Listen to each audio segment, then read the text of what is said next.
you're going to hamstring the second iteration by not making it backwards compatible. Now, if there's a good reason for that, I would love to hear it.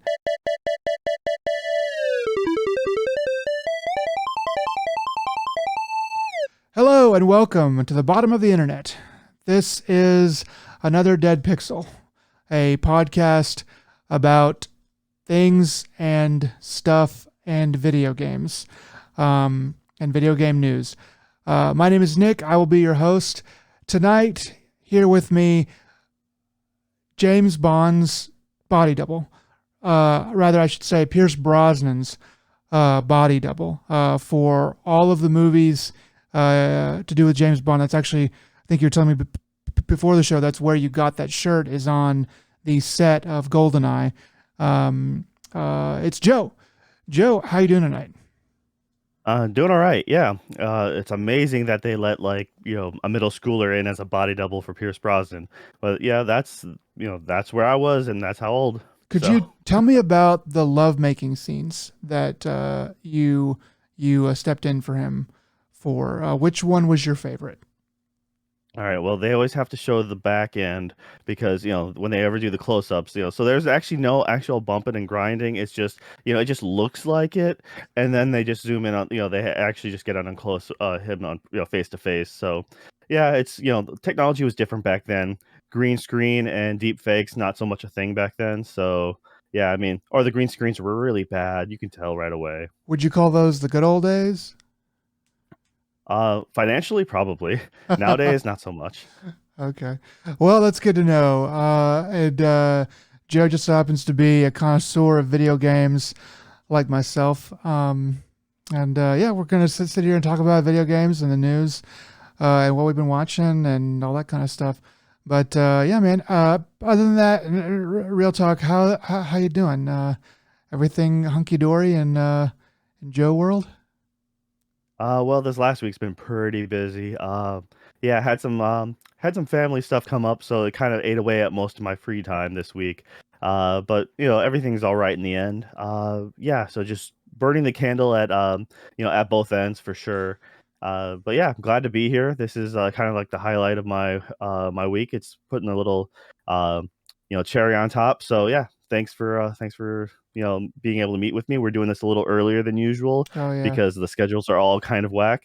But yeah, so watch, something really important is going to happen tomorrow. We're only doing this I like a was day thinking early, about but that. I still. was like, it's some like freaking, I don't know, like some surprise Mario game is going to get released tomorrow, and we're gonna have 2 weeks without being able to talk about it.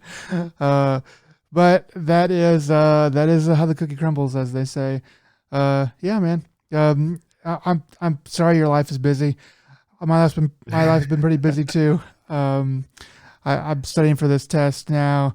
Trying to make stuff work for me. Should come up with a pretty good pay raise at the end of it. My company should offer me a good pay raise after completing it, and then that'll just mean more equipment and more games to play and uh, cool stuff. So looking forward to that. That is the hope, right? Well, More work for more pay than more leisure. that's kind of the vicious cycle, or the dream. Yeah, I just I'm pretty sure they'll give me a pay raise. If they don't give me a pay raise, I have to think about what my next move was, because that would be um, a pretty big slap in the face. But Good thing they don't listen to this podcast. yeah, they don't know about this podcast. They don't know about this podcast, and I hope that they never will. I won't say where I work, that's for sure, on here, even though it is a wonderful company so far. Um, really, it really, actually, really is. I've never had any problems with them. So I have every bit of confidence that it's all going to work out. But yeah, so that's kind of just what's going on with me. We got a bunch of news. We got quite a bit of news, so we can go ahead and jump right into that.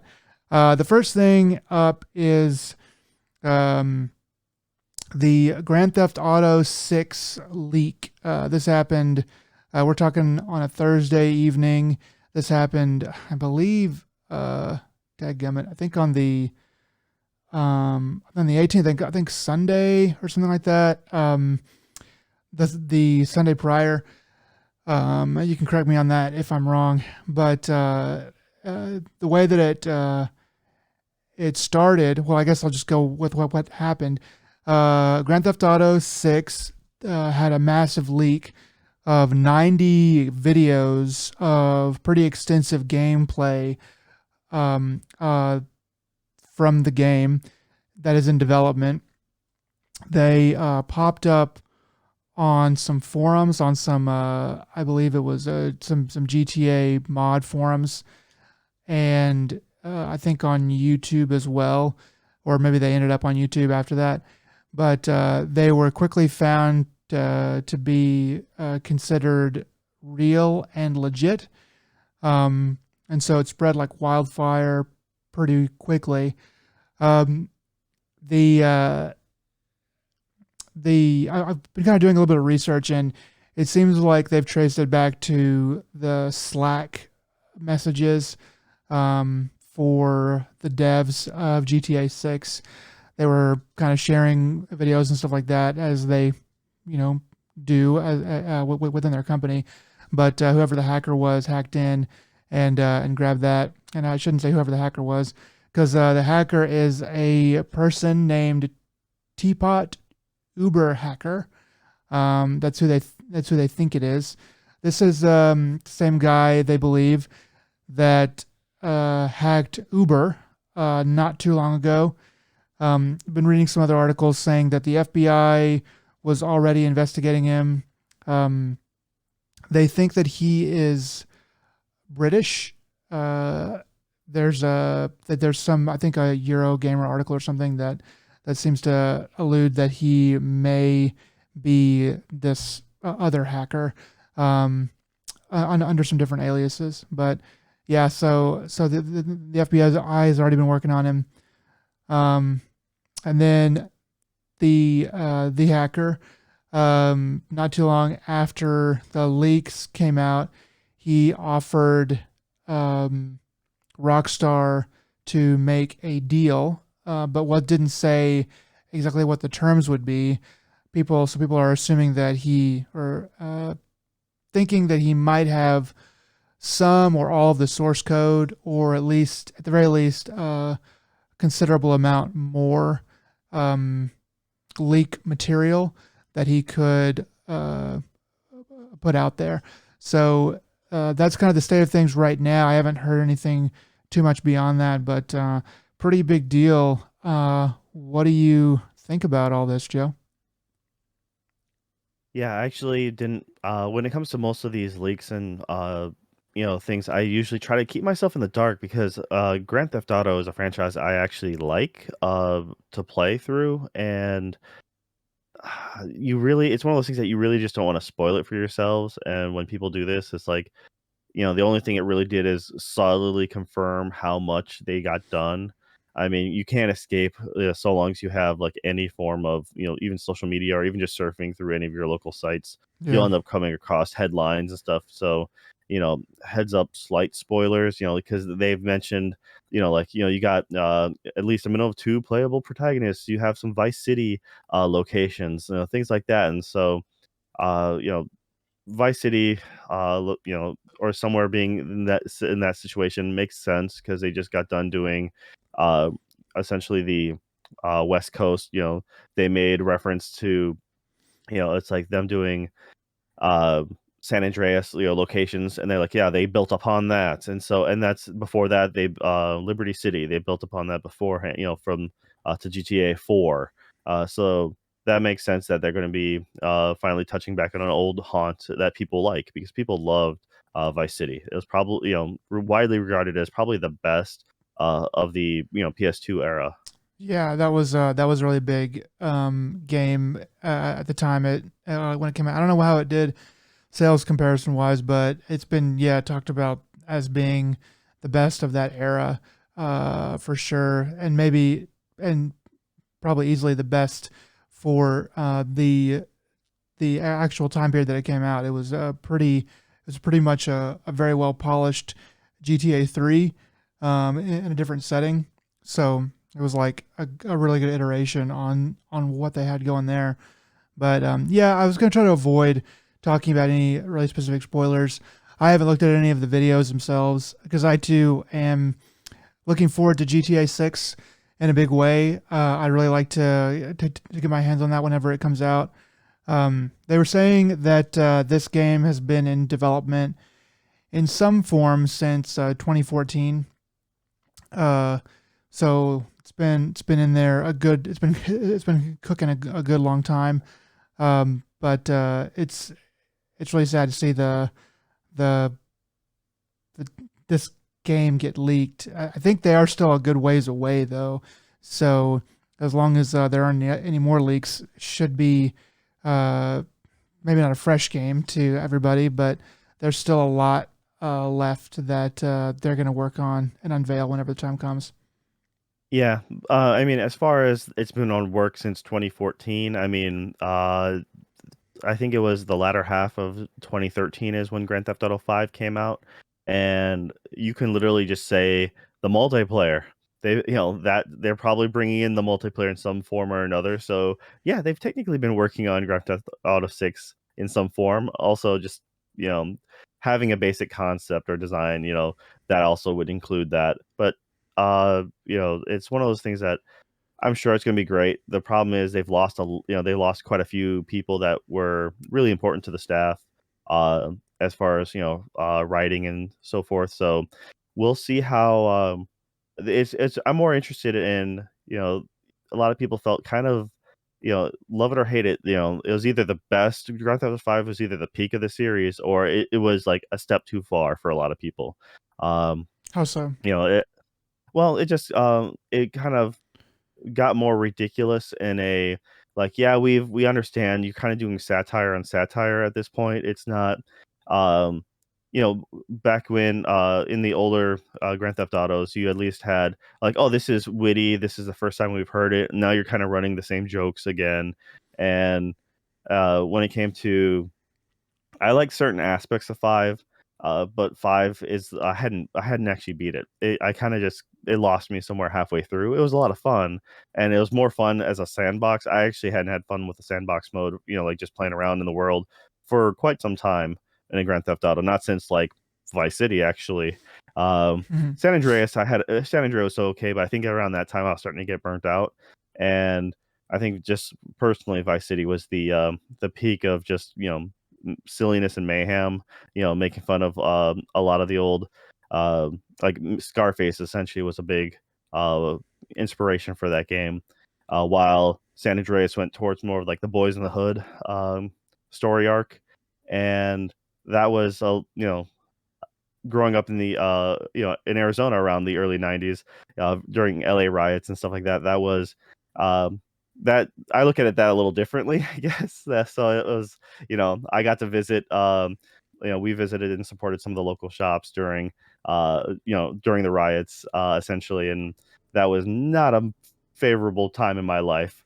So yeah, my mother was like, "Yeah, we have to go out there and support." I'm like, my dad's like, "Do we really have to?" She's like, "Yes." He's like, "Okay."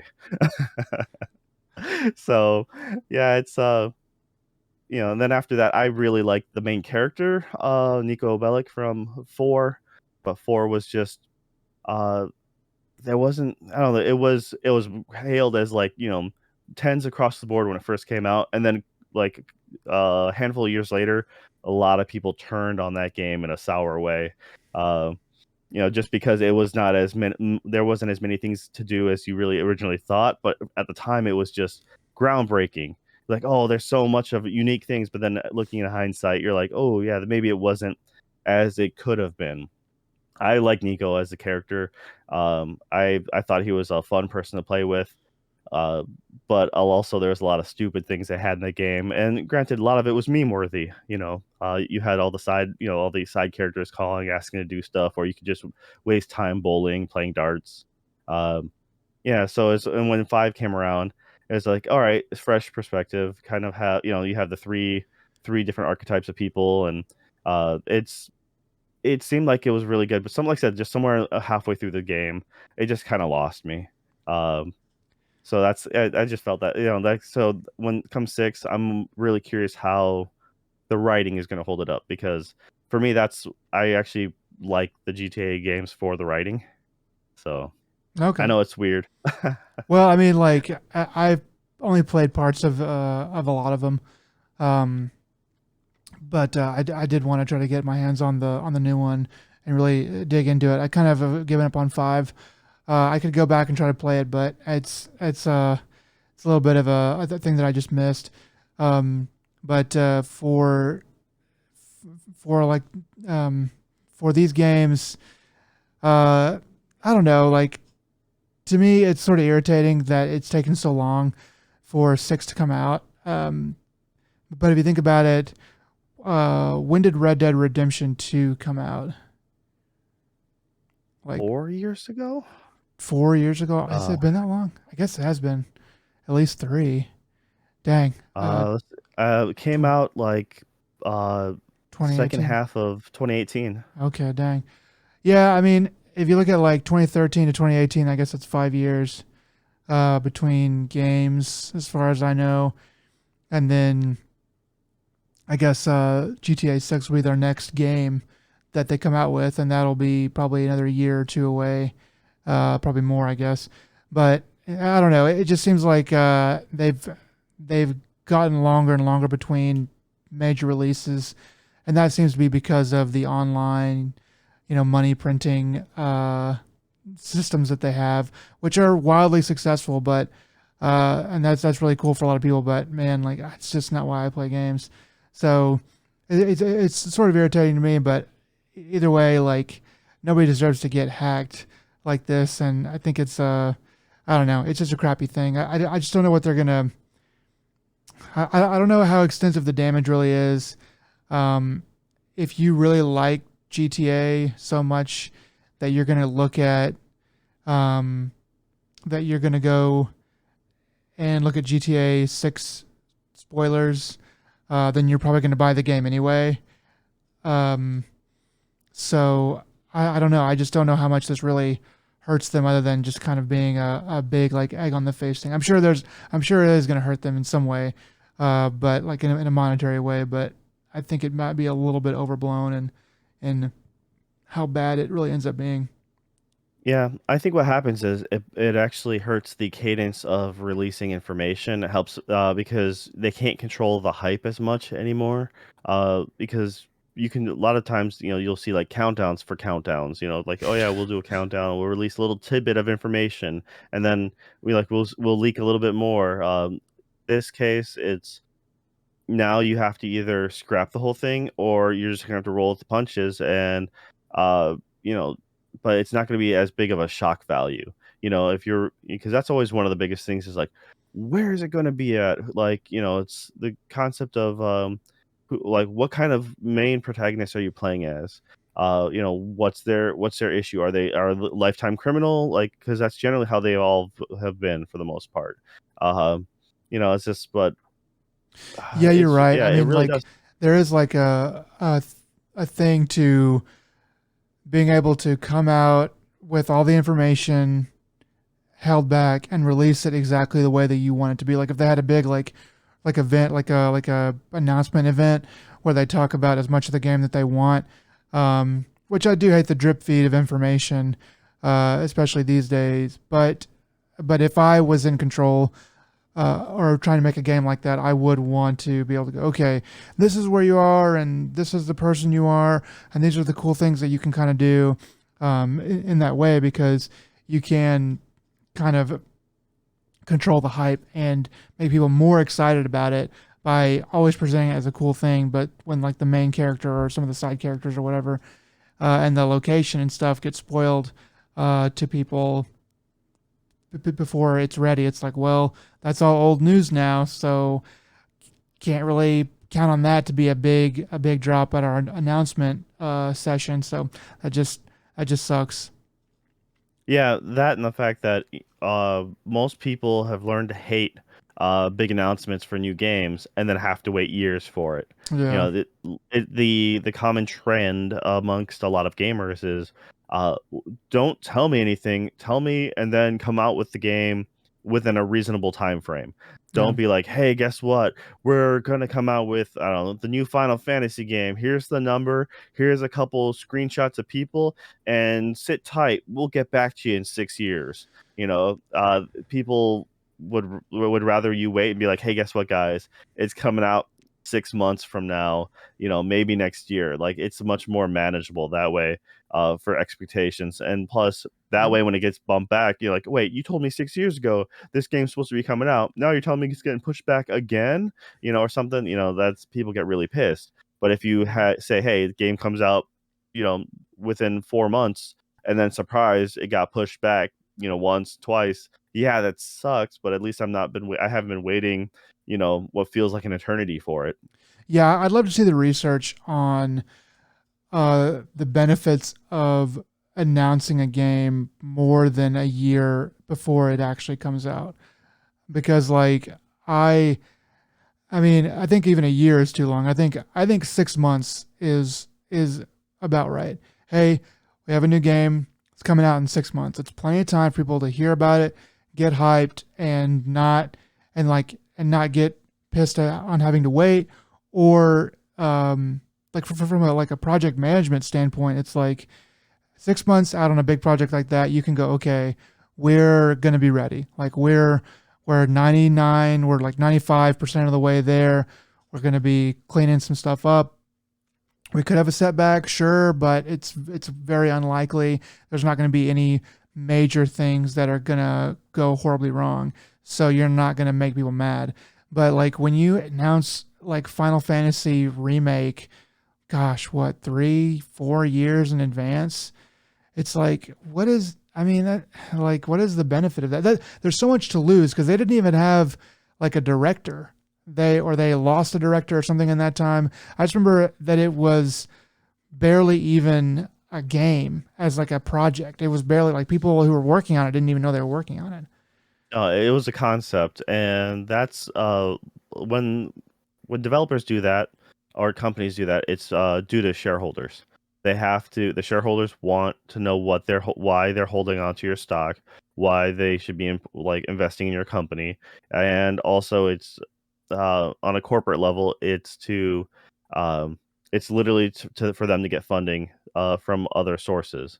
Gosh. So if you're a medium sized company, you don't necessarily want to kickstart everything, especially when you're a quote unquote bigger company. Because if you're a bigger company and you try to kickstart something, people get really pissed. They're like, "Why the heck do you need my money? You're a multi-million-dollar company," and they don't realize, yeah, but the scale of this project is actually really small because they don't have a lot of faith in a new IP or something like that. And Yeah. that's what I forget. There has been incidences where they're like, yeah, once we're gonna try to get $100,000 from you guys, and then we're gonna shop around afterwards. And people are like, what? But yeah, that's like, well, it's proof that you guys are interested in it. You're willing to invest this base funding, and now we got to go find ourselves a real publisher to back us because we need real money, not just your like chump change. So Yeah, it's just to show that there's interest. There's people who are willing to pay for this before they ever even get anything, just on the hope that they get it. So there's probably some numbers back there that say how much that's going to translate into actual sales, which may or may not be, which may or may not make any sense. But yeah, it's just silly to me to to do that. I mean, I don't know. It pisses off the fans, puts a ton of pressure on whoever's working on the project. 'Cause it's like, wait, I can't push this thing at all if things go horribly wrong. Like, I mean, it's just wild. But anyway, so that's probably enough about GTA 6 and the conversation sprawl that we have engaged in there. So we're going to go on. The next thing that I found to be super interesting about last week is EVGA is getting out of the GPU industry. Um, I don't really know anything about this. I think you've looked at some of this stuff, but like my question is like if EVGA isn't doing GPUs, like what are they doing? I mean, I guess they have some other stuff, but that's like what I thought they were principally. I thought that was their bread and butter of their business. So could you explain to us kind of what's going on here? Yeah, not a problem. I'll do a Cliff Notes version, as it were, Okay. and I'll start this with this news. This whole bit was broken by Gamers Nexus. So Steve and the Gamers Nexus crew ended up, they actually flew out there and they got an interview. They had everything pre-filmed, and then they're the ones who broke the news to the world. So look up Gamers Nexus on YouTube if you want the full in-depth, article. It's actually really fascinating. And yeah, to answer your question, uh, EVGA, most notably makes their money from doing high end or quality and high end graphics cards. They've done it for quite some time now. They work with people like Kingpen, and they're noted for the Win series cards. Very expensive, but also like the ones that you want to overclock and to try to make new world records with.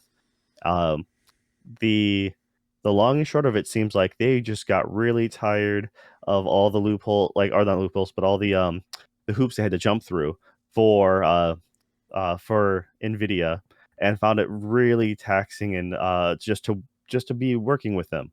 And so what they've said is they're going to be selling through their current stock of 30 series cards, and they're going to keep quite a bit, a handful to the side for any RMAs, purposes.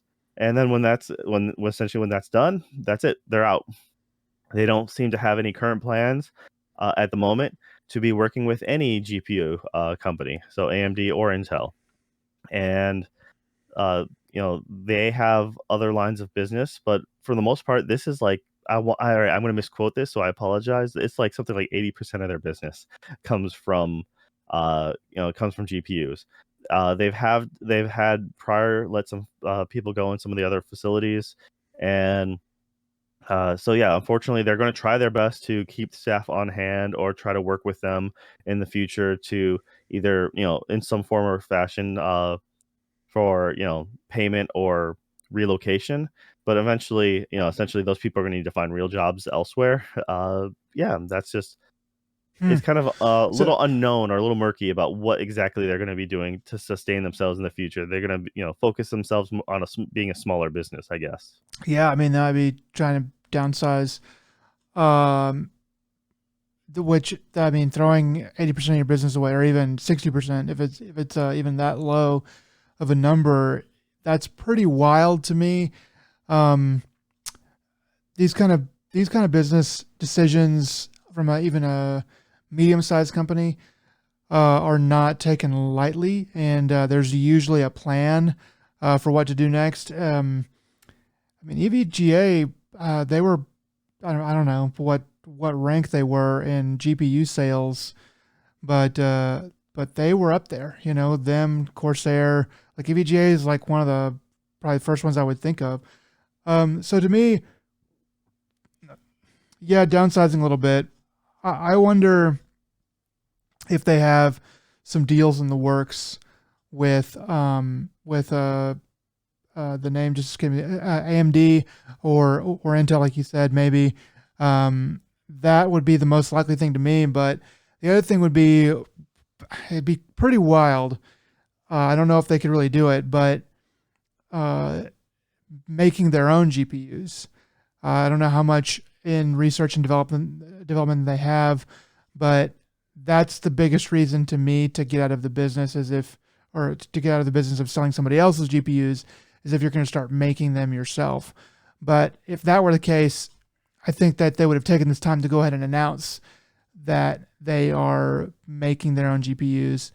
The other thing about Nvidia is, like, if you've been tracking their stock price over the years, they're a monster. Like that stock has been through the roof since around the time of the pandemic starting, and maybe before. I just remember it started to go way up around that time, and so I kind of wonder if maybe Nvidia is getting a bit too big for their britches, and they're throwing their weight around and maybe not taking care of their business relationships because they're the only game in town, or at least that they feel like they are. So anyway, it just sounds like I'm just kind of reading the tea leaves here, thinking like, well, why would you want to go separate ways? It's because they don't make you jump through too many hoops to do the stuff. So it seems like they're rubbing them the wrong way. Um, and that's not a good sign for NVIDIA, because if EVGA can go somewhere else and thrive or do something different, then the other companies under that work with NVIDIA might start to think the same thing, or they might not stop selling GPUs. They might go to AMD or strike a deal with Intel. There's still have other people who can do this. So very strange to me. Yeah, well, like I said, they stated that they don't have any current plans to work with, they're getting out of the GPU industry is what it seemed like. And to It is a very difficult concept to just get into the GPU business, Yeah, yeah, because you're already fighting for fab, space when you compared to all the other major manufacturers. Not just, I mean, there's only so many places that can make the chipsets you need, and everyone's sharing those same locations. So then you're having to fight for space for between Apple, Intel. Well, Intel has the money to make them do things themselves, but still. And then you have, like I said, Nvidia, AMD are the biggest ones, but you got other people that still need to use space for other, the same factories for other things such as processors and stuff. So it's not it's not just something you can lightheartedly get into. You need uh an exorbitant amount of money. Maybe in the yeah. future that might be a possibility. You can, tinker with the idea if the US is trying to open up more locations, and you know I've I've always been I so just don't see that being a confused. thing. I've always been so confused as to why all the superconductor manufacturing plants in the world are either in communist China or Taiwan, which is a little bit the same thing. But it's just it's always baffled me. It's like like why is it? And I know it's because of money and the cheapness of labor and stuff like that. But man, there's some other places that are really cheap to have labor. I mean, Vietnam, uh, Singapore probably isn't that bad. There's other places. So like, why is it all in China? I mean, that's It's probably the access to resources themselves, because China, not only, if you go to other places, let's say Singapore, everything's going to have to be imported. So you have to have that logistical nightmare. Yes, Taiwan has to be imported, but if it's being imported from China, then it's not that big of a deal. Um, yeah, Also, you have the staff needed on the higher end education level. Like, you have a lot of people to pick from, and if they don't have to really relocate that far, yeah, it's a little different when you're being like, hey guys, come to Vietnam. And it's like there's a lot of nice things here in Vietnam, but it's a big move for a lot of people who are qualified. I mean, I'm sure they have plenty of people, but if you already have some sort of factory there, it's easier to steal people from that. It's if starting a new spot in the US, that's the reason behind that is taxes, right?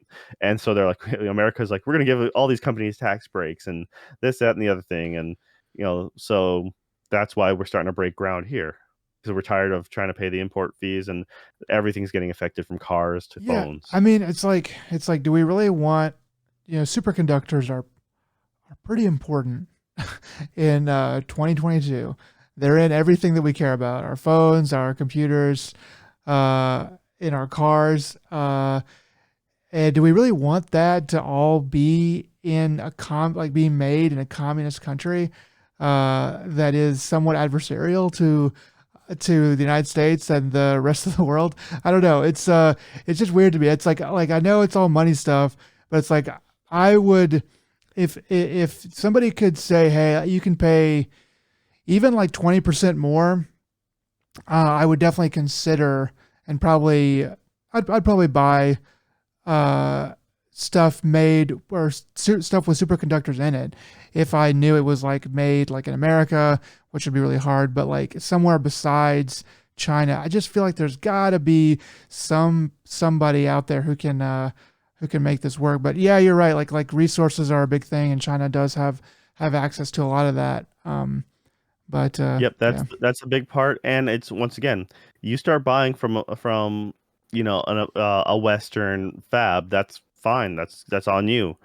That doesn't make the currently existing Chinese fabs go away.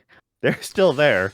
They're still going to be pumping out stuff. If that's anything else, you freed them up to make more stuff for themselves. You're better off giving them the money, but taking all their all the fabs for yourself if you're gonna play that, what if mind game. Like, well, if I'm constantly having orders, they're only making for me, they're not making for anyone else, then you're stopping them for that. But the moment you stop, like they're free to make what they want, they can, you can play that what if. But yeah. I mean, like I yeah, just work on the premise that like monopoly is bad.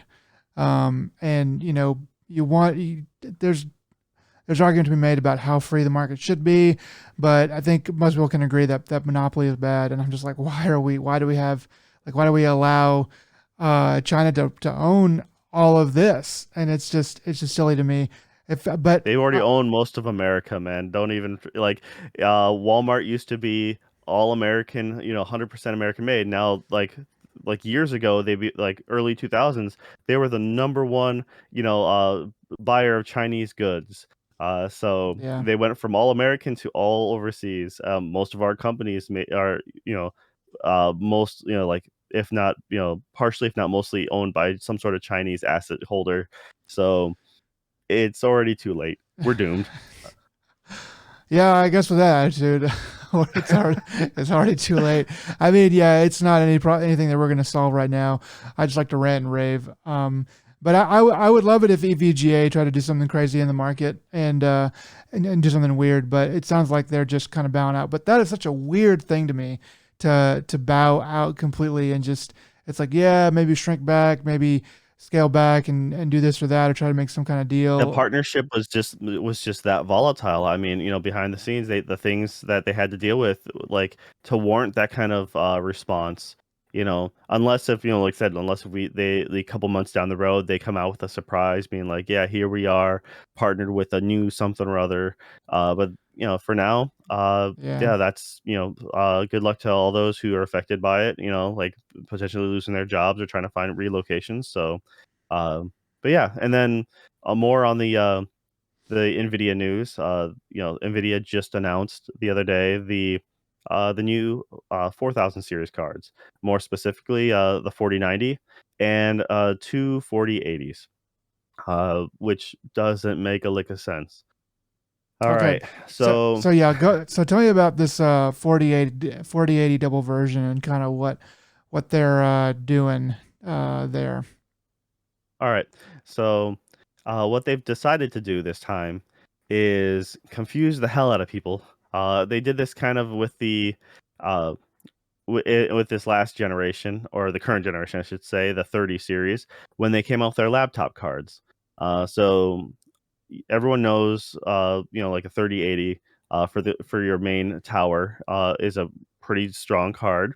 And then they're like, well, here's the 3080 for the laptop, which has the same number, so everyone thinks obviously that's the same card, just shoved into a laptop, and it's just like, no, it's actually more of equivalent to the power spec of a 3070, but they're calling it 3080 because it sounds better, and most people will just buy it under the false assumption that it is the same. If they're obviously both 3080s, they're equal, right? No, so they've kind of tricked some people on that Wait, so front. so this new one, this new 4080, there's two versions of the 4080.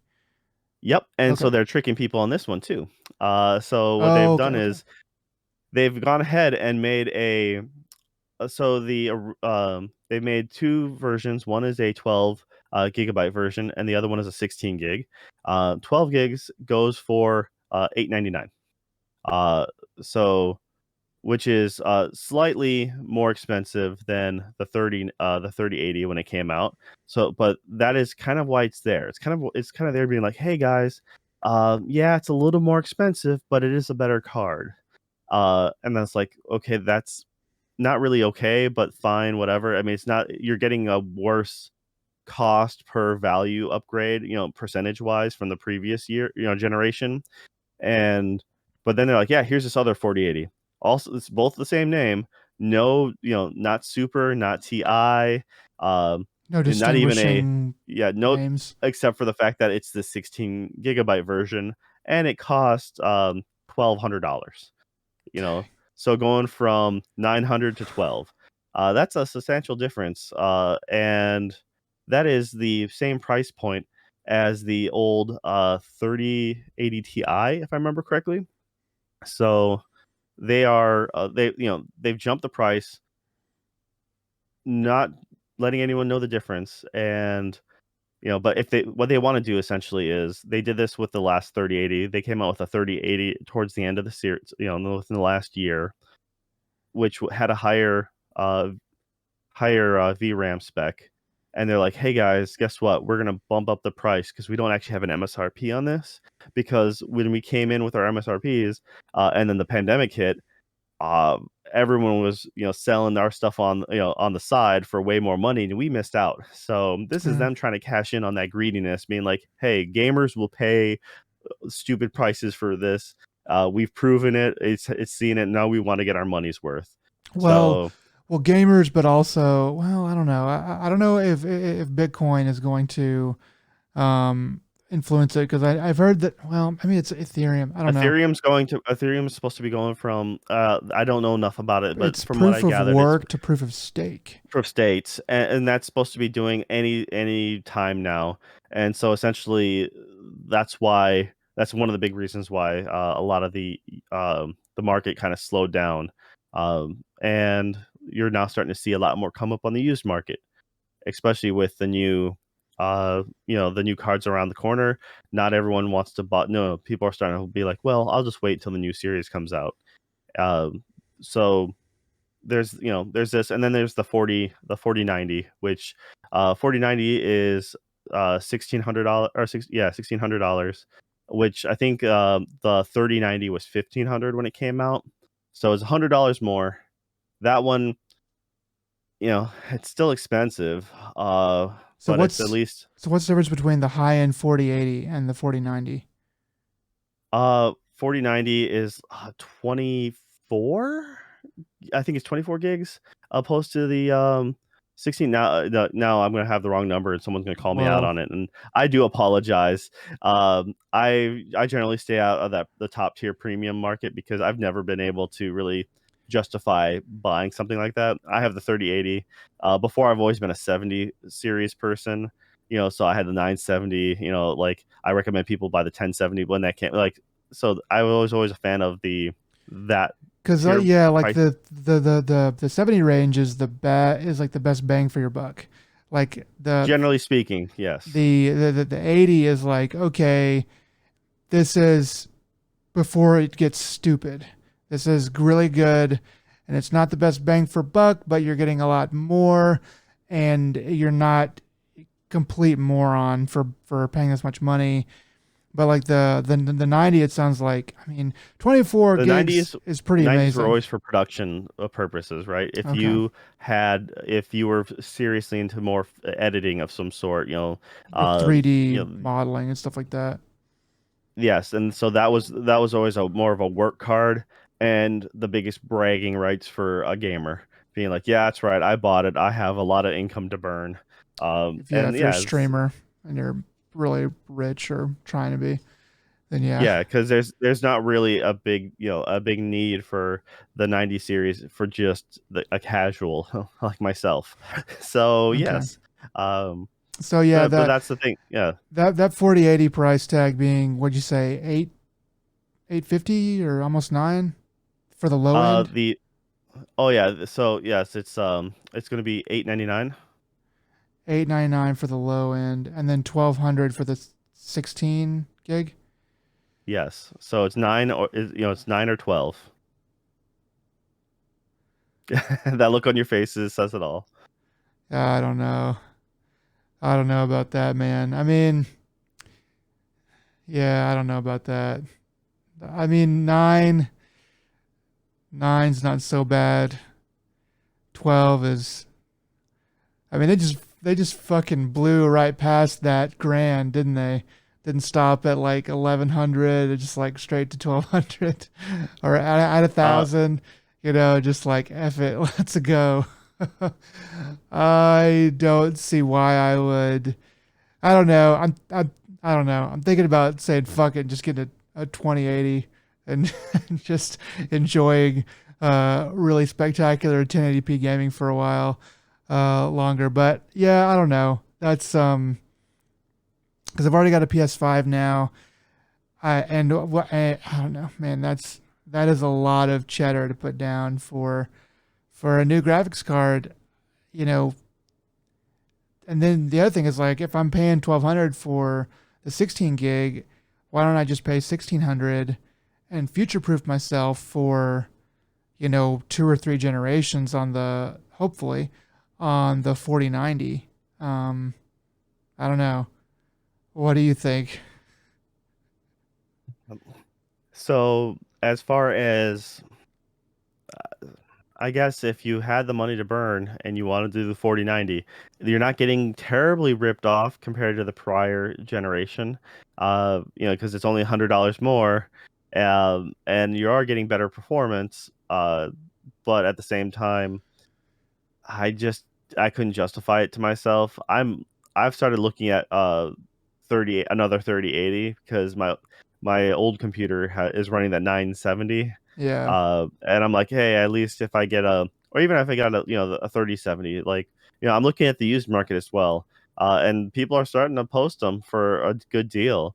They also, there's quite a few people posting saying, hey, used for mining. So that card's going to have That's a shorter that lifespan. But car has been, yeah, that car has been ridden hard, like a, it, like a used car, man, or like a that yeah, car. it's buying a used car with 100,000 miles on it, and then I'm like, yeah, but it'll last me till the next generation, probably no problem. What I'm trying to say So is that car has been ridden harder than a used rental car, because like man, yeah, you're not gonna have much life left in that. there's a good, if you want to, you can also do stuff like take if someone has, take that base card, liquid cool it, and then you can just treat it right and have some fun with it, and you'll get a decent amount of life out of it. Honestly think you can make it last till the next generation afterwards, the 5000 series or whatever. um I don't see that being a stretch, to be honest. Yeah, I Uh, mean, I and mean, that's kind of what I'm looking at. Is I'm looking at probably buying another 3000 series. Now, one of the few reasons to buy the 4000 series is they have the new DLSS 3 is coming out for it, and they're touting some really impressive numbers. Now, Nvidia does a very shady job about their numbers, being like, yeah, check out this huge uplift in this and that and the other thing, but those numbers are always skewed, so you have to take them with, like, more than a pinch of salt for sure. yeah, um you're looking at, they were showing like going from like 20 to 30 frames in Cyberpunk to doing like 100 with well, the new DLSS. So like yeah, if you can start doing stuff like that, then it actually starts becoming really impressive. yeah. I would want if I got a 4090, I'd want to be good through at least the 6000 series. I'd want it to be at least as good as like whatever lower end of the 6080s. I'd want that to be like, okay, it's almost there or pretty close, because that way you're spending 1600 now to, in the long run probably save uh $100 or $200. But I mean there's no way to know if that's going to actually happen. But man, the 4080 is going to 1600 for that higher end model is oh wait, no, you said 1200. 4080 is going to, I'm just thinking of 16 gigabytes. No, it's 4080s, yeah, it's so many numbers. Going to 1200, that is pretty pricey. I do get it though. Like there's because there's a chance that there's a good chance that Bitcoin's going to come back and be profitable to mine again, and then Or there'll be some new currency of some sort, or and something. that's what Yeah, they're hoping for. Yeah, and yeah. they've proven, like I said, people will buy it. Doesn't matter. So So, they want to charge those on it, guys for that. They want to charge gamers. They've seen what gamers will do whenever whenever times are tough and the products are scarce. They'll pay through the nose for it. So yeah, it makes good business sense, I suppose, in the short run. But it pisses me off. And if anybody else can start doing anything close to what they're doing, then they're gonna eat their lunch, I think. all right. So what's going on is the 4090 is, if I remember correctly, is slated to come out on October 12th. Okay. And then the 4080 cards are coming out, projected at the end of November sometime. So anyone who's hoping for a 4070, or any of the lower cards, you'll probably have to wait till next year. That's generally how that works. They do their flagship, their upper level cards first, and then they'll eventually get the cheaper ones for later. So if you're looking for something reasonable, then you might as well just, it's not So what's the crazy. It's not crazy to buy a 3070 now, and or or like a 3060 Ti, because the replacement isn't coming out for a while, yeah, at that's least six true. months probably. You think so? You think So it'll be like March before it comes out? Those I 4070s. wouldn't be surprised. What do you think they'll set the price for the 4070 at? 700? So my guess is, yeah, it'll probably be something like that, because I think it came out at 600 for the 3070. So yeah, everything seems to be a base minimal is it's going to be at least $100. Because you can't, obviously you got the $900 price point for the cheaper 4080. So at most, you'll have like a 3070 Ti, which would be $100 less than that. So it'd be like a $700 price point. So Yeah. yeah, say about $200 less. So yeah, that sounds about right. Yeah, man, I'm Uh, gonna start looking around for good deals on the 3080 or something, because if I can get that for like a really good deal, especially if it's been used or whatever, then I mean, I like my PS5. I don't even have a 4K TV, so I do want to get one of those, sooner rather than later. But I think most of the heavy lifting is going to be done on my PS5 for the time being. So depending on the deal, I might just go with that, because these prices are getting kind of ridiculous, and I don't really know how much I really need a 4080. You know? oh no, and that's that's kind of what's going on now, is especially if you could pick up a 30 series card, but for like whatever card you get for the tier below. So if you get a 3080 for the price of a 3070, that would be at least the minimum of what you could consider a good deal. Yeah, Um, I mean, I know it's still hard to find certain cards even at the original MSRP, but like honestly, with the new, you'd want it to get at least for that tier below price point.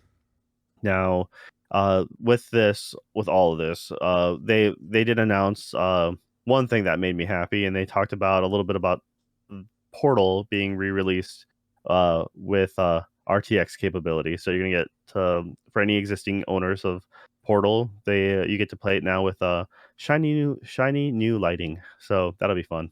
that'd be And cool. like it'll look amazing. What little they showed, I'm like, all right, that's cool. It gets me hyped to play through it again. It's not a long game, but it'd be fun nonetheless. Yeah, that's cool, man. But yeah, Nvidia pulling some stupid stuff, and like I said, it kind of makes a little more sense why maybe um, EVGA is getting out when they are, because they're like, yeah, let's we made our bank. Let's step out before things go a little more crazy. And I don't know. I think for a while now, Nvidia has been making the wrong moves, and uh, but because they're more or less on top, so they're full of themselves at this point. Yeah, they seem Um, like they're getting a little bit arrogant. Um, but yeah. So in other news, Tokyo Game Show happened. I think it's just now wrapping up, kind of today. Um, but the big stuff already happened a while ago. I wasn't overly hyped about this. I kind of looked at what was coming out. A couple of small things. For me, they showed some of Tekken 8, and that looks really good. It looks like Tekken, but just better graphics. They showed a fight, and there was a lot of cutscenes within the fight. Like as you're fighting, whenever you do like a special move or a big hit, it like jump to like a quick cutscene and then jump back, which is a little bit jarring.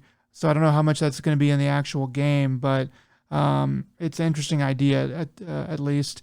I didn't get too much about the story, but Tekken 8 definitely looks like an upgrade. So I'm excited to see that.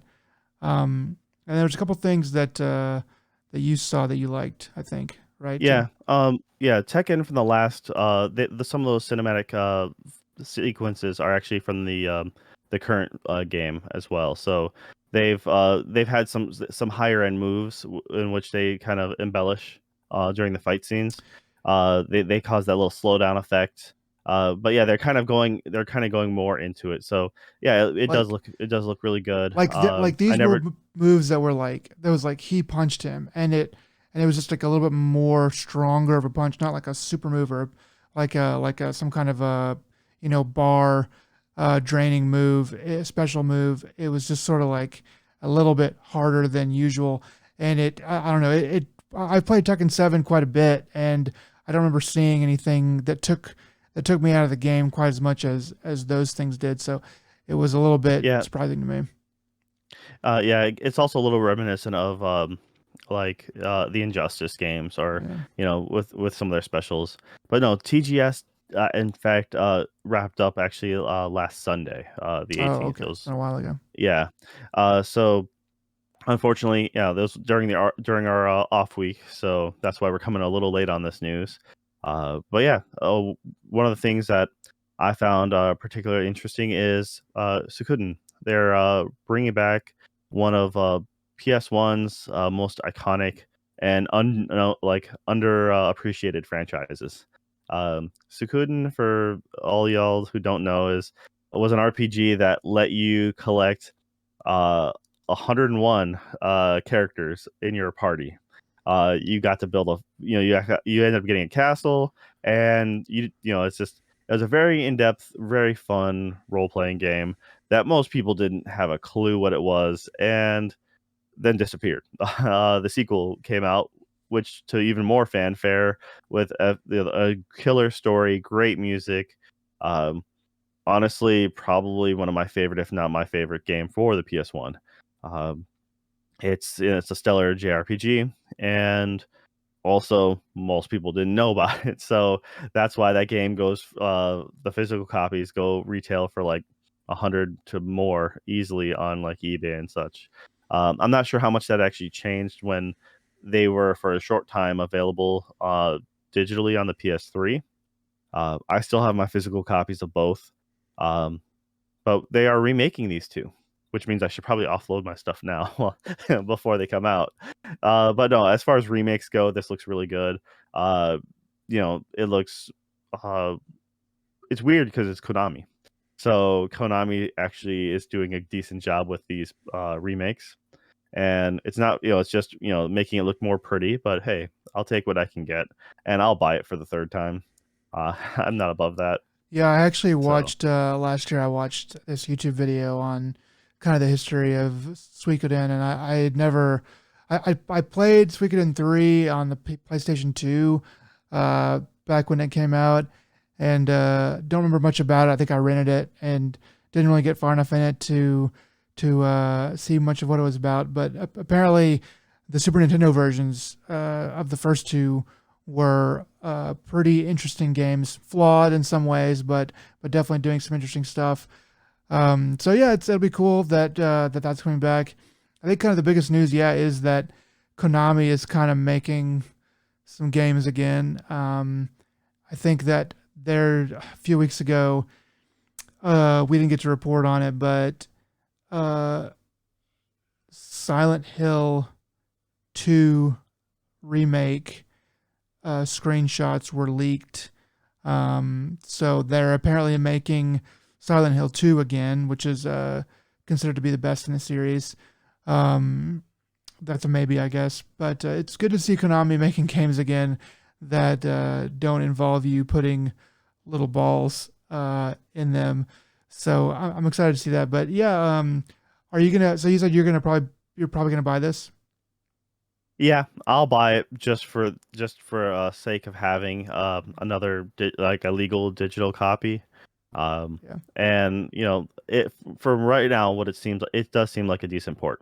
Uh, unlike a different remake that we'll talk about later on Okay. that is kind of hot trash. So Uh, do you know if it's going to be released physically and what systems is it going to be released on? Like just Switch or just some of the others or just PC or what? all right.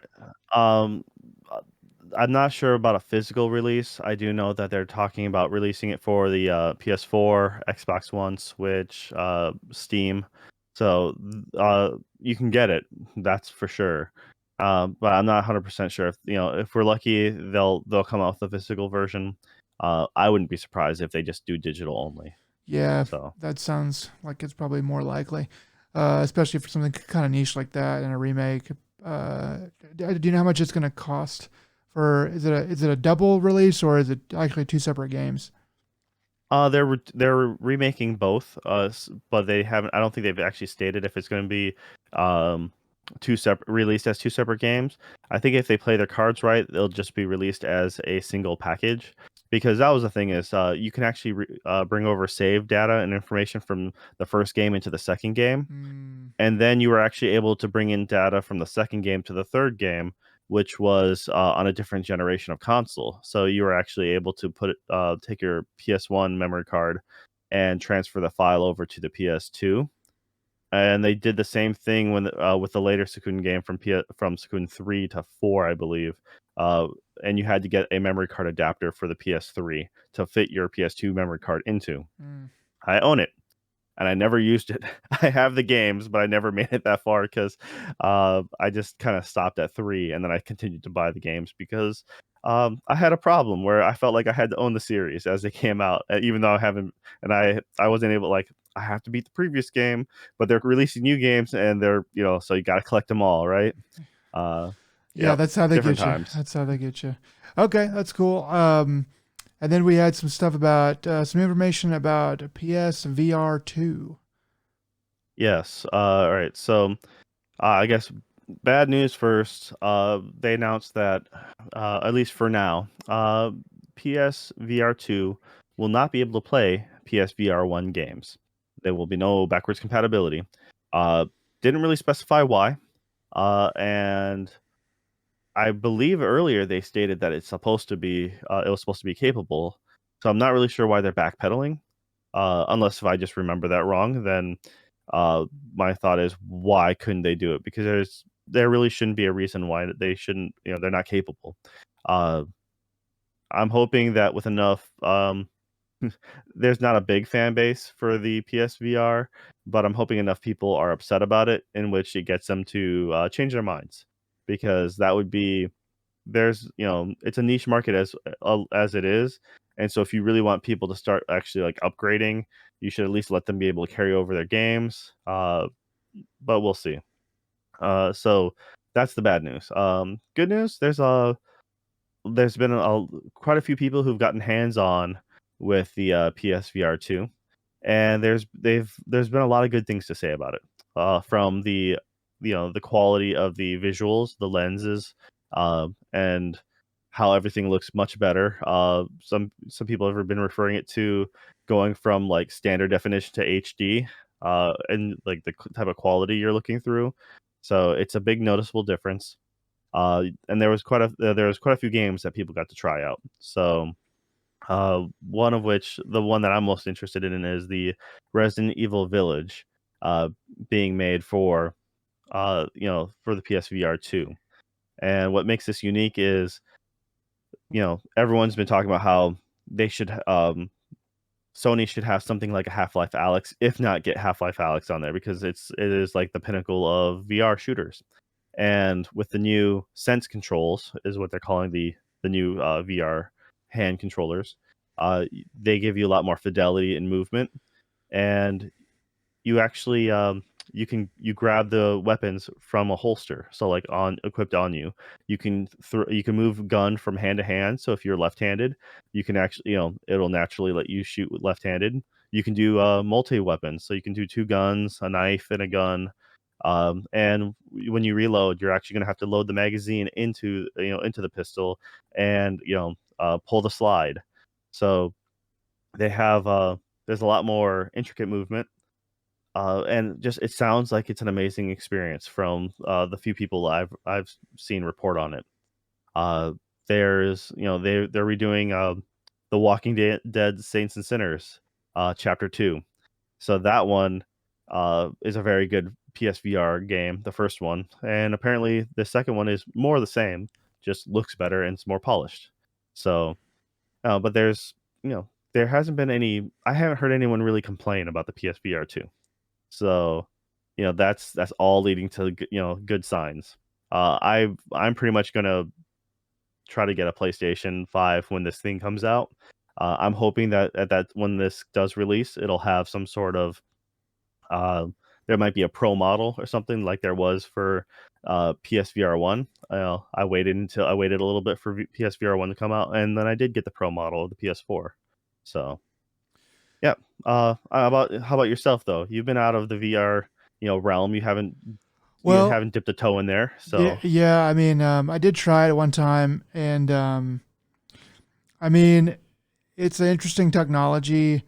I don't think that. I mean, I'd have to. I don't think that it really, you know, is going to replace games that we like conventional TV and controller games for a lot of reasons. But it is pretty cool, and I do want to own the PSVR 2 whenever it comes out. But about backwards compatibility, like there's a serious misstep here. So either uh, Sony can do backwards compatibility and they're just being greedy and they don't want to do it, or they can't do it and they are failing to explain that. If they really can't do it within reason, then they really should come out and say, maybe not like in the announcement itself, but like soon after, like already, like now, we should have an explanation on why it can't be backwards compatible. Because like, is the Vive backwards compatible? Like whatever the new Vive is that backwards compatible with the first iteration? yeah, it's not really. It's all the same PC like hardware. It's not. Well, here's the thing about consoles. They're just PCs. That's all they They're are. more. They're more so now than they've ever been. That's for sure. They're just PCs with their own separate proprietary operating system. So, like, it's baffling to me. Like you have PSVR, which miraculously has done pretty well enough for you to put another iteration into it, and you're going to hamstring the second iteration by not making it backwards compatible. Now, if there's a good reason for that, I would love to hear it. But like, I find it hard to believe that like Vive can do it, but Sony can't. Especially when the PlayStation 5 is already backwards compatible with PlayStation 4 games. So I don't know, like I would, if I'm wrong and these are dumb questions and there's perfectly good explanations for it, I'd love to hear it. But I think it's, as I see it now, it seems like a huge misstep. Doesn't mean I won't buy it. It just pisses me off because I'm like, because I want to buy something that's going to be supported and is going to have a major game release on it, or is going to do something crazy and cool, or something pretty cool, and then the PSVR 3 is going to be that much better. Like I want my purchase to be, for the thing, but also an investment in the future. And when I see Sony doing these things, it just makes me go, all right, here we go with the Vita again. Is this are we gonna just try to kill it on the vine? But I don't know. I hope that's not the case, but I just am wary about what's going on. Yeah, Microsoft prove it kind of both ways, prove that the people want backwards compatibility. They may not necessarily use it to the full extent, but they do want it. I want that option. Um, and I personally would love to just have one unit do everything. I don't want to have the PSVR 1 and then have to pull that out from my closet to play, my older games. And then when it comes to something like Beat Saber, you can't tell me that Beat Saber is not going to be on the PSVR 2. But also, I don't want to pay for it again. like Yeah. I bought it once. I understand licensing music and all that stuff is a nightmare, but still I just don't want to pay for it again. And granted, yeah, the game might be better looking, have more capability, instead of just 290-degree lanes, it'll have 360 or something like the Quest does. I'm like, yeah, that might be true. I still don't want to pay for the game again, damn it. Or at least give me a small small bump because I paid for DLC. I don't want to lose all that stuff. And it just there's so many decent games already that I've bought into, and I want to be able to carry that over. So Yeah. I'm personally really upset about this. But yet I'll still buy the PSVR 2 because I like the experience I've had with it. It feels comfortable, and I really don't want to buy the Meta Quest, as it's now called. That and especially since the fact that they just upped the price because, like I mean, so. of all of them, to me, PlayStation has the best chance because they had, they're selling you a system and then they're selling this as a thing on top of it. Um, I, I mean, I suppose Vive could be up there, but not everybody is going to have.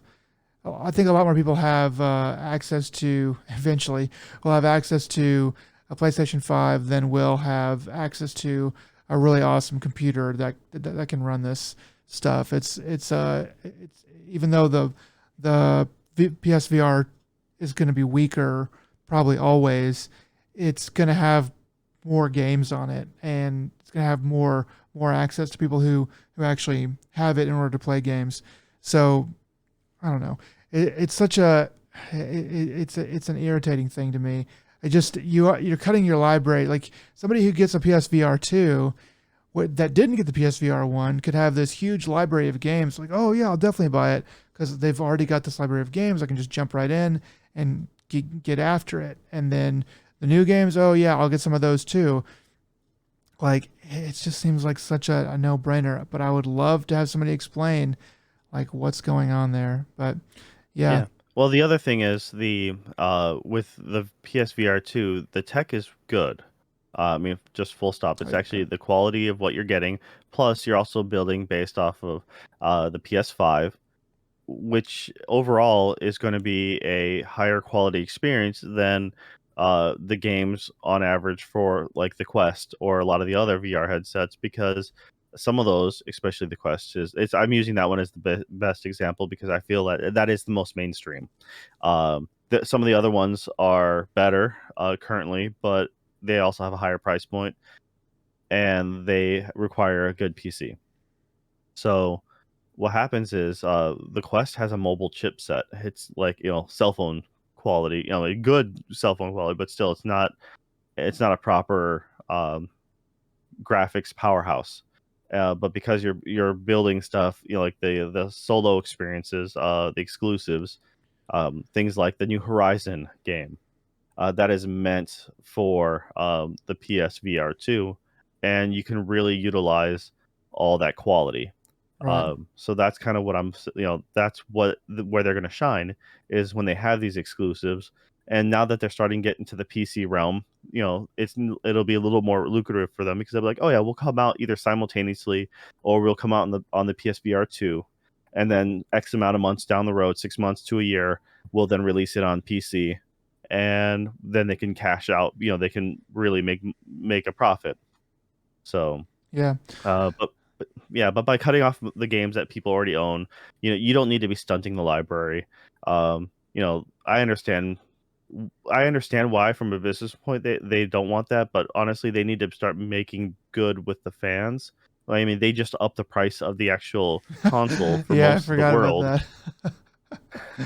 Yeah, so uh, they up the console, and they're doing all these things that aren't consumer friendly, yeah. and so yeah, it's not looking good as a whole. But people are short, just like you. You didn't remember, you forgot about that. Granted, you weren't affected by it, but also you forgot about it, and that's what they hope most people do. Most people like, oh, I'm angry now, but I'll forget about it, and then I'll just dish out my money. People in London haven't forgotten about it, I'll tell you that much. Um, yeah, like I own a PS5. I don't own an Xbox. I do have Xbox Game Pass, but I definitely root more for Xbox to come out and do something cool because I know that like they're probably going to make it consumer friendly in the near future because PlayStation has gotten big for their britches. That they won the last generation. They're clearly winning this generation as far as console sales go. How it all shakes out monetarily is going to be a different story, especially if the Activision deal goes through. But it's just kind of like, dang, Sony, like, I've already given you my money. Like, hold on to my business, because every time you do something like this, I think like, man, if Xbox does anything, in the next generation, I might go with that, especially since games seem to go back and forth so much these days. The exclusives are meaning less and less, seemingly every year. But anyway, it's just All another right. one of those weird things. Yeah, for sure. I mean, and this is all kind of announced during TGS, kind of during their state of play as well. So there was a couple things in the state of play that I thought were kind of noteworthy. They showed more of Stellar Blade, which was formerly known as Project Eve, Korean based or Korean made uh, action game, which looks really pretty. Has a lot of like Devil May Cry, or Bayonetta kind of vibes to it. That's the one with like the Just sci-fi scenery Yeah, and the chick, right, yep, running around. yeah, Okay. for sure. Yeah, so it looks very good, and it looks like it can be very very good stylish action game on the vein of like Platinum, good Platinum game. So it's we got Bayonetta coming out just around the corner from Nintendo, but Yeah. this is a good chance for Sony to come out with their own. And they announced or they showed a bit of a Rise of the Ronin, which is Team Ninja. So I believe they did Neo as well, but is this them making their samurai kind of period piece, and it looks pretty good. Essentially, it's kind of a Ghost of Tsushima inspired game, Okay. and yeah. So if you anything about Ghost of Tsushima looks good, this is essentially you know from the looks of it, you're probably playing a Ronin. They show him, he has they've shown him with a pistol and katana, so you can kind of figure out the period they're there, and it looks good. It's Team Ninja. Team Ninja does good, solid work. So that should be impressive. I don't have a PS5, but I am at least going to be interested in it for sure. And they showed uh, Pacific Drive, and that one is just a weird one. I'm not. I talked to you about this a little bit before the show. Uh, you're cruising around in a station wagon, but looks like Doc Brown, souped it up. So has like these weird add-ons bolted, and you're just driving, or it just shows you driving around while weird stuff is happening in the environment around you. Some sort of apocalypse or some sort of natural unnatural disaster, as it were, forming, and you're just driving, avoiding damage. And everything else about that is kind of unknown at this point. It looks good, and it kind of piqued my interest. Of course, they announced the normal heavy hitters, God of War Ragnarok, and I've kind of stuck my fingers in my ears and just like kept myself in the dark about that because I really don't want to know much else about it. Yeah. I know I'm going to play it, and yeah, there wasn't much else that really stuck out to me. I'll probably remember the moment I'm done talking with you about it, but yeah, those were Yeah. the big things from Sony. Yeah. Kind of going back to TGS really quick before we go on to Nintendo. The starting roster for Street Fighter 6 was announced. It looks pretty much exactly what you'd want to see, at least for some of the main characters. And I'm sure they'll be releasing even more as time goes on. But you've got your standard picks, so that was interesting to see, and that does look good. I thought Tekken 8 looked better at first, but then I went back and looked at a little bit of Street Fighter 6 gameplay. And I was like, oh, this does actually look pretty awesome. A little bit different styles, but still looks good. So going over to Nintendo Direct that happened, man, this was one heck of a week, or span of 2 weeks. So you watched this, I think, and had a little bit more information on it. Um, for here, just a couple things. Uh, New Fatal Frame is announced, which I was surprised to hear about, as well as a new front mission, which is pretty wild. I played some Front Mission 4 back in the day on PS2 and really enjoyed that a lot. I don't know what number they're on now, but I'd be. Well, the front mission they're actually remaking. They're remaking the first two front missions. Oh, okay. So yeah, so two, to the best of my knowledge, never came to the U.S. Okay. So this is going to be the first time they did that because I believe Front Mission 3 is the one where they came out on the PlayStation during SquareSoft's like big push back when Final Fantasy 7 and Parasite Eve, like all those during that heyday. Yeah. Uh, and yeah, so that'll be fun to go back with those. I remember Front Mission being very difficult for me at the time, but also just really cool and really interesting. But yeah, the Fatal Frame, having a new Fatal Frame is neat, but at the same time, I've every time I come back to a new Fatal Frame game, I just feel like they're all kind of the same in my brain. Yeah. They never stuck to me like a Silent Hill or anything like that, but they were fun, and I remember it being like PS1 era or like early or PS2. It was a scary game for what it was at the time. I'm like, yeah, that's especially since you didn't have a weapon, per se, you just had the camera. Um, yeah, they announced they did their normal slew of announcements. They talked about the new Fire Emblem game, um, and Fire Emblem Engage, and they kind of have a in story reasoning why they're being able to pull people from the other Fire Emblem series. So I'm like, okay, that's neat that they can make the like a multiverse happen. Um, the new Octopath Traveler game's coming out, and they showed more about that. And I haven't played the first one, so I kind of kept myself like I'm like, all right, well, it looks good. That's about all I can say about that. They're there's the new Pikmin. Pikmin's or I remember Pikmin was really fun for the GameCube, and then I never played any after the first. So Oh I yeah. kind of The game got yeah. hard. That game got pretty hard.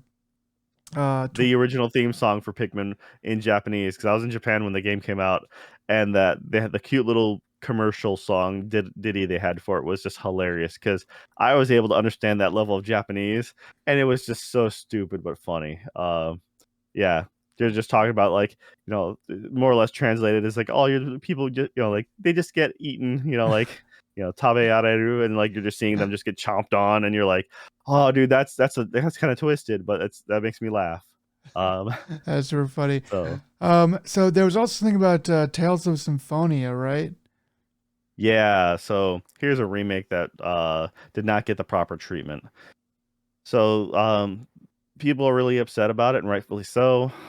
This game is not being this game is being remade, and it's only in 30 frames. Uh, Mm, so the original GameCube game had 60 frames a second. So why couldn't they give it the proper treatment? no one really saying why for sure. But it's revered as one of the best, if not the best, Tales games. It's the I want to say it's probably the third or fourth Tales game, because there was Tales of Fantasia, Tales of Destiny 1 and 2, and then I'm pretty sure it was Tales of Symphonia. Um, so the other ones were either Super Nintendo or PlayStation 1 games, and so yeah, this one came out in the GameCube, and this was a huge deal because the GameCube didn't have a serious, cool uh, JRPG really at the time, and this was kind of groundbreaking. It was really awesome.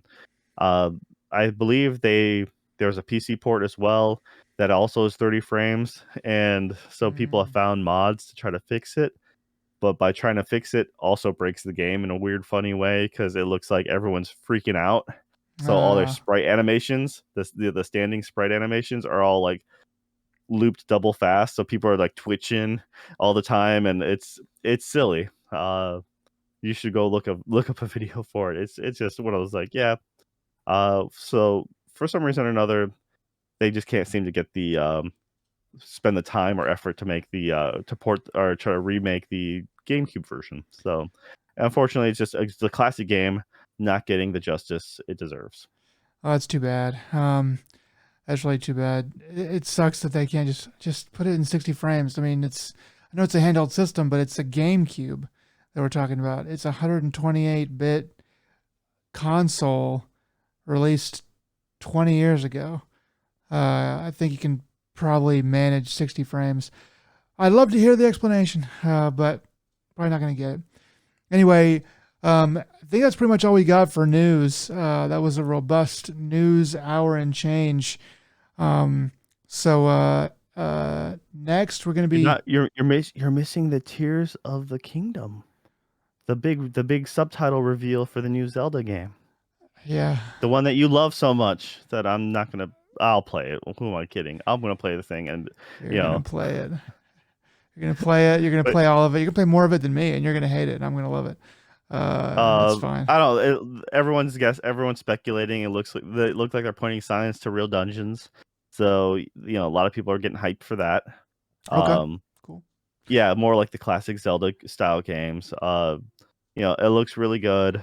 I unfortunately don't have any knowledge of Skyward Sword, so I can't really get any of the deep lore that some other people might get from it because there's a lot of hinting at that at least. Okay.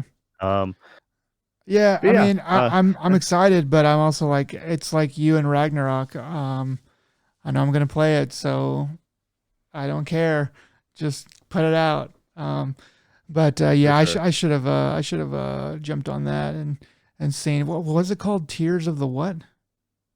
Oh, it's supposed to be Tears of the Kingdom. So funny enough, when they did the direct, um, they didn't stream it in the UK because it happened. The direct was shortly after the Oh, Queen died, that's and so they're like, so no, like, yeah, we're not going to stream it to you officially, but you by all means can jump on any number of other sites to watch any of the other streams from our direct. well, that is very sensitive of them. How nice. Yeah. All right. But yeah, outside of that, that was pretty. That happened all during TGS, and yeah, it was an action-packed, little time frame there. I guess I'll let you. I have no more for the news, so I'll let you take it away. So we're done with the news. We're gonna go into what we've been playing. It's gonna be a pretty short conversation, I think. Both Joe and I had some difficulty finding time to play games. So it's gonna be old Nick carrying the team here. Um, Good job, Nick. I knew I kept you around for something. yeah, I'm good for something. So I did have a chance to get into Bayonetta 2 a little bit, um, and I'm enjoying that. It is I am playing it on hard because I'm an idiot, but I think it is considerably more difficult than the first one because I did play a good chunk of the first one on hard. But it got into being more difficult earlier on, but it's pretty rewarding. I do have to use all the moves that they give me and manage my special, meter, and really get good at dodging and stuff like that to be able to beat the enemies and just progress, especially the bosses, which are really tough. But even just being able to progress to the standard enemies has been tough as it is. I'm not very far in it. I'm still on like the second level or third level or third chapter or something like that. I don't know. But it's good. It's a very good game. News for a game that's what 10 years old now. But I'm enjoying it a lot. And I still have a long way to go in it. So I might have to bump that difficulty down so I can get it done before Bayonetta 3 comes out. But besides that, I have also been playing. I jumped back into Nier Reincarnation again. This is a mobile game. Came out for phones a little over a year ago, July 21, I think. And um, so I had never really gotten very far in it. I just never found time, but for some reason I've been able to find some time recently, and I've been making a point to try to get through some of the story and really get into some of the systems of the game. It is a gotcha game. I haven't had to spend any money on it yet though, which is nice. And I've just been kind of going through some of the stuff. So I do remember now what made me want to jump back into the game. They were having a Persona 5 crossover. So they had two uh, stories that were related, that were from the Persona 5 sort of universe. And they kind of mixed the Nier in with the Persona 5 and kind of give you a little bit of a story. So I got to play through that before time ran out. And that was pretty cool. I'm getting more into the systems, and it's a little bit more in depth than I realized at first. I thought it was pretty paltry at the beginning, but now I kind of see it is still like a gotcha game, and it kind of turns into a clicker after you get through some of the early stuff. Um, they at least give you a story early on, and then they have you do like escalations of the same like battles, I guess, just to fill time. And for that, you can just put it on auto and just keep your phone awake, and it will uh, fight through the battles for you. So I don't know. It's sort of a bit of a time waster there. But yeah, I mean, there's not really too much else to say other than the stories are good um, within it, and I'm gonna try to keep going through and see how much more there is worthwhile in All that right. game. Well, since you brought up the new Persona 5, I thought I'd mention kind of adjacent to it is the Xbox Game Pass is supposed to be Oh getting yeah. Persona 5 just around the corner. I think it's next month. And they also ended up just releasing Slime Rancher 2. So a lot of people like Slime Rancher 1. I'm curious. I've seen some gameplay on it, so I'm curious about picking up trying to play this. And Deathloop. Deathloop just became available on Game Pass. And so it's my first time getting a chance to play that. I unfortunately did not get a chance to just because with some hectic stuff, but I have it downloaded. So my hope is to get into that for next time around, and I'll be able to talk more about it. Or at least that's good intentions and all that. Yeah. Um, Yeah, I mean, also, yeah, go on. I was gonna say people really liked Slime Rancher One whenever that came out. I never played it, but I do remember hearing people talk about it being really cool. And then Persona 5. I mean, Persona 5 is like a 120-hour game. So if you can get started on it whenever it does come to Xbox uh, Game Pass, and you can finish it before it leaves Xbox Game Pass, then more power to you. But I don't know. I probably will go ahead and start playing it on Xbox Game Pass. But I was thinking about trying to get it on Switch whenever it came out, just because I've been wanting to play it for so long. But I don't know. We'll see what happens. I bought the game on PlayStation 4, and then that was and then they, like 6 months later they announced the Royal version. I'm like, all right, I hadn't gotten around to it, and now I'm never getting around to this thing. So this is the only way I'm ever going to convince myself. I watched the anime, and that anime was okay. So yeah, maybe I don't have to actually play the game. All right. Um, but also, real quick note on the games front, Damn it. Epic has Gloomhaven for free. Man, I had the So perfect segue. I had the perfect segue. So, okay, Gloomhaven. yeah, bite me. Gloomhaven, great game. Actually, I haven't played the digital version, so I'm really curious about that. I know on Steam they had recently gotten the co-op going on that, but that game, the physical version, is a beast. Uh, it weighs more than my child. It's a giant box. It's like $100 something, plus game. Yeah, I've heard it's So good. Some of my board gaming nerd friends have talked about it. I think it was on sale on some board game sale that Amazon was having a little while ago. I was trying to pinch pennies, so I did not buy that at the time. And also, I don't know. But I would love to play it, and especially now that it's on, it's free for right now on Epic. Definitely worth it to pick that up. Maybe you and I can get a game going at some point. yeah, that'd be fun. I mean, that's the other thing is you need a lot of the physical game, you need a lot of real estate for that. You have to dedicate a It's whole true. table to, and it's one of those games that you can't really conveniently pack up and put away.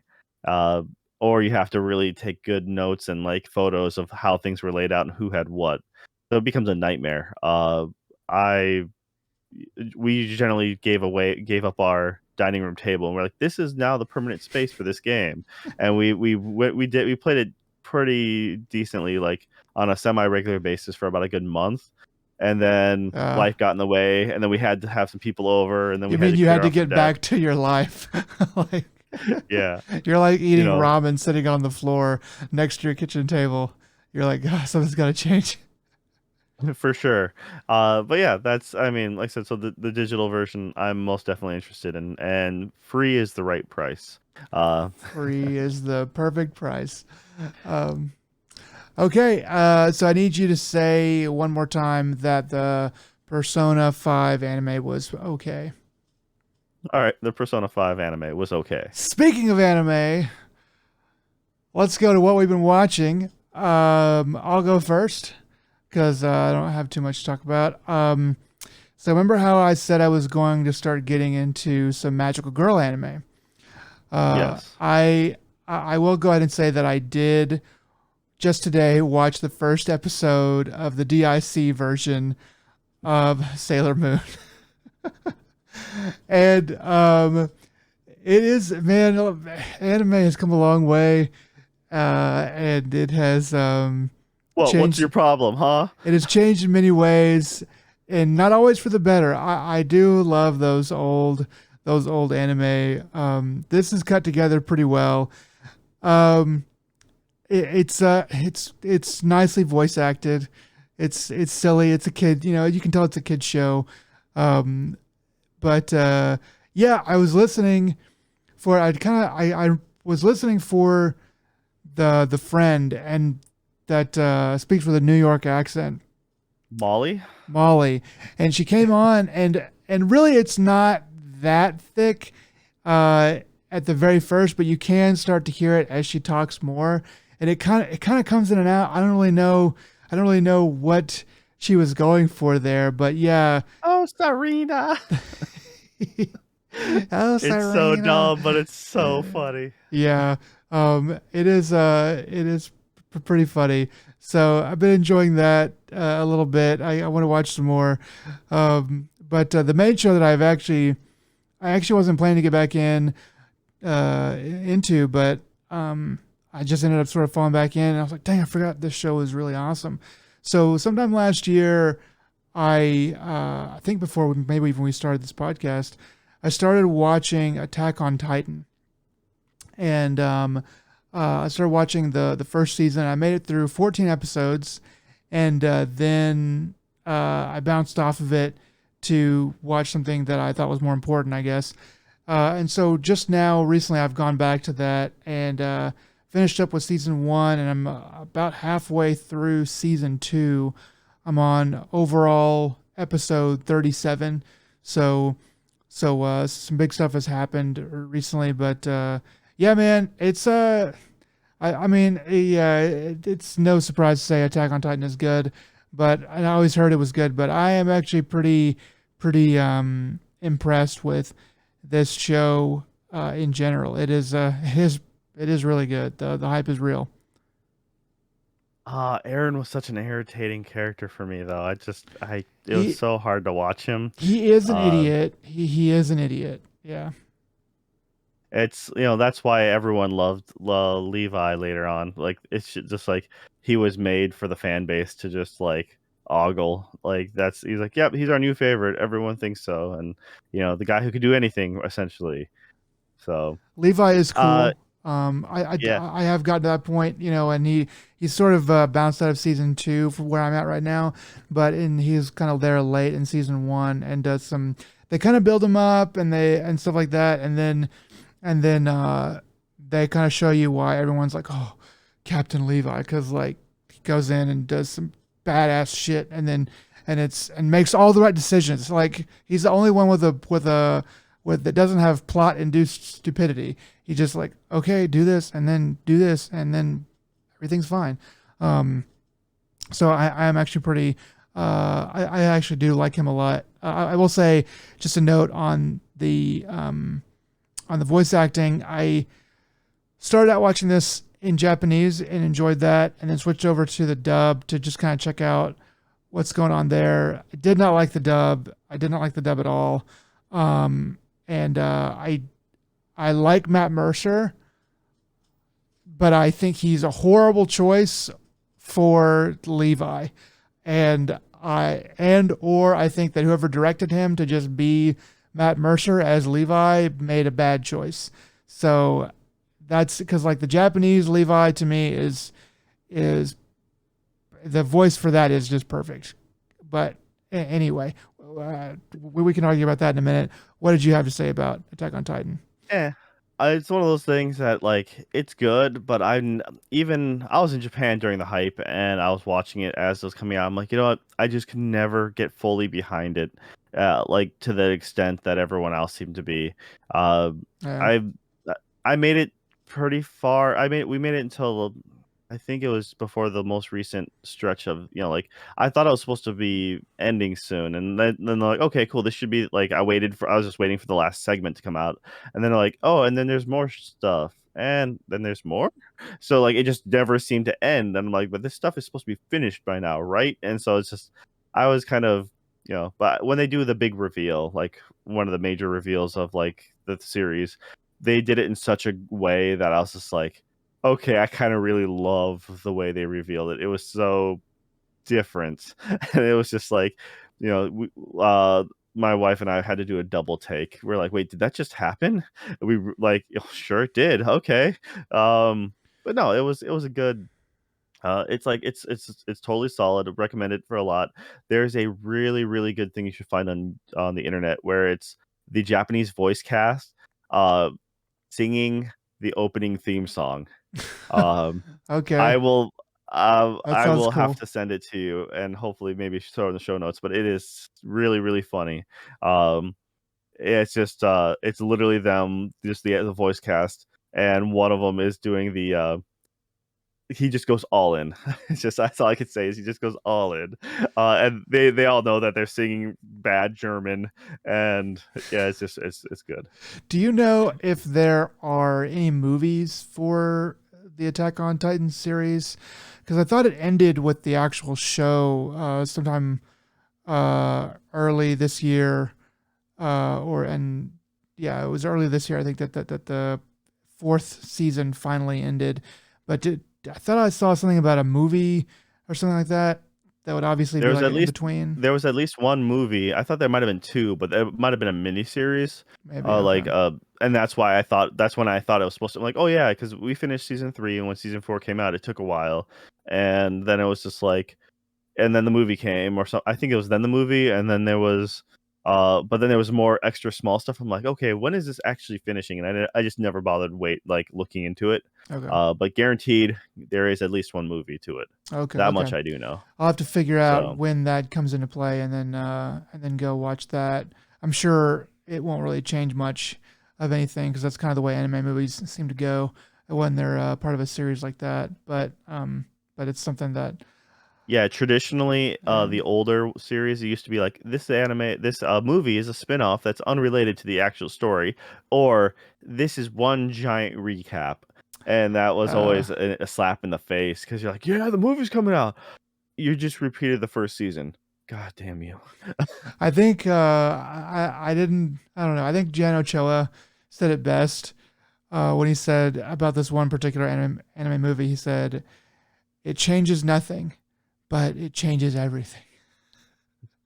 Um, Yeah. so I know the Boku no Hero ones.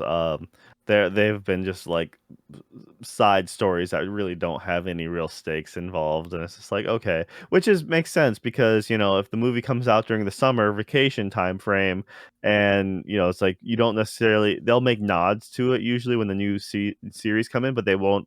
You don't want it to be so shifting that like those who didn't go see the movie all of a sudden like what the hell's going on. and they bounce on the show. Yeah. Yeah, for sure. Uh, all right, that's cool though. I'm So glad you got anyway, got back into it. yeah, that's it for me on what I've been watching. I've seen some other cool YouTube stuff, but probably talk about that later maybe. And then but you've had a couple different things that you have started watching. One of which I almost started to watch, but ended up not. So take it away, Joe. All right. First I'm going to talk about a an anime that got dubbed, which I wasn't expecting to, but it did. I just had seen the thumbnail around when it's currently being aired in Japanese, and it's called Call of the Night, and um it's just an anime about a kid trying to be in his rebellious phase, trying to like it's like I'm going to leave the house in the middle of the night, and he's having trouble sleeping, and he comes across a vampire essentially, and the kid doesn't understand the concept of love. He was confessed to by a classmate, and he turned her down because he just doesn't understand what like the emotions of love. Um, so when this vampire bites him, he's like, "Am I a vampire now?" And they're like, "No, that's not how this works. Um, you have to be in love with the person who like the vampire who bites you in order for you to turn." And so he's like, "Okay, I want." And then his life goal is he wants this vampire to turn him into a vampire. That's his goal. So he can understand love slash he wants to experience that. That's a cool twist And on the legend. it's the art direction of this is real fun. The color palettes and stuff and the way they do this is pretty awesome. I'm watching this in English. I'm digging the English voices. The music's a lot of fun. Both the credit song, but just overall like just the vibe this show gives off is just different. And it's chill. It's so I've only watched a handful of episodes, like I think two or three, and I've enjoyed them. And so I'm looking forward to this one, and it has a distinct character design, and I'm not sure if it is, but it reminds me of Dagashi Gashi, a show all about a kid who owns a snack shop, and essentially, yeah, he comes across a crazy girl essentially she's the daughter of a major snack company, like Right. something like Meijin Chocolates, and it is a giant. It's this anime about snacks. So if you're a foodie who just loves snacks, or you want to learn more about Japanese snacks, this is your like encyclopedia, uh, in an anime form. So the character design reminds me of that. The way they do the female eyes, in particular, and the main male character, like there's similarities. So I'm not sure. I didn't dive into it, seeing if it's the same company that did it, or if there's any relation to the manga, mangaka or the manga artist. Um, but just like I said, it's been a good find. I was really pleasantly surprised with that. It's cool. And the other thing I watched is I watched a few episodes of Cyberpunk. Uh, Cyberpunk the anime got released by Netflix, and uh, it is done by Studio Trigger. And it's totally a Studio Trigger ass anime. It's good as far as the animation quality. So Studio Trigger does things like Gurren Lagann, uh, and they do a lot of weird stuff in between. Like you can see like the stylings of Was it there's it's not Ninja Assassin, but there was a really crazy Ninja Slayer, I think it was called Ninja Slayer, and it's just that one. It's just really weird ass kind of concept of some of the fight scenes and action. The quality is good. There's not much else to say about it. It's just I haven't gotten too far into it, but it got me interested. I'm like, I really didn't know what to think about it at first. I didn't have high hopes, but mostly because I knew it was Studio Trigger doing the art. I'm like, you know what, it's worth a shot.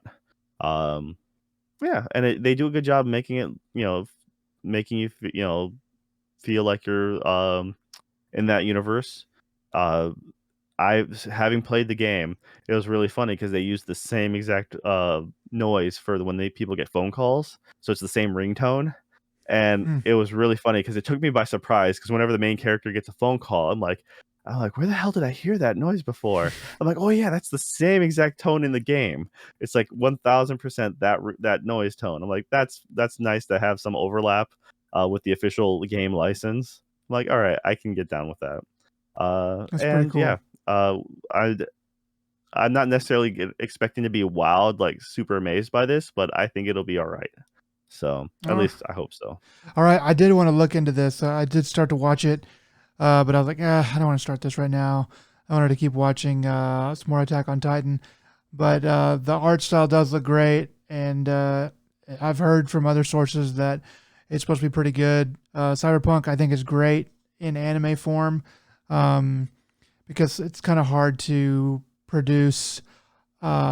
Otherwise, you kind of have to have a pretty good size budget and be willing to kind of go there in some ways. And I think anime does a really good job of meeting that challenge. So I do probably want to. I do want to watch it. I don't know if I'll get a chance to, but it's on my list now. But yeah, They do so a good job doing a good props to a Fist of the North Star reference in that too. okay. This kid does the whole punching slash Bruce Lee slash wata kind of noises, and I'm like, that's totally just that's an homage to Fist of the North Star without a doubt. That's that's hilarious. Um, that's awesome that they do that. Oh, that's actually something they announced too. For the Switch, it was Oh yeah. it was the Switch boxing or whatever game, but it's the Fist of the North Star variant, and that I will not play it, but that's my kind of stupid and awesome. Yeah. It's supposed to be the exercise boxing game, but it's all Fist of the North Star themed. Well, if there's ever something that Fist of the North Star should be involved with, it's definitely that. Yeah, I probably won't pick it up either, but I'll at least check it out on YouTube, see what it's like. Uh, that's awesome. Well, I think that's going to be it for us. So what we've been watching and playing and the news and all that stuff. Busy week for everybody all around, but yeah. So hopefully we'll be able to catch more of the news next time. Joe, what is the moral of today's episode? All right, the moral of this episode is try to get your news facts ahead of time and don't wait on us because chances are we're going to be a week late. Yeah, if you got your news facts from us, you've probably either don't care about video games, stumbled onto this video by accident and podcast by accident, and then fell down and paralyzed yourself and couldn't change the channel, or you've been living under a rock. Those But we are. thank you for sticking around and listening to us. But we thank you for doing that for us. That's really great. Yeah. So with that, bid you all adieu. Until next time. Bye. Yeah, take it easy.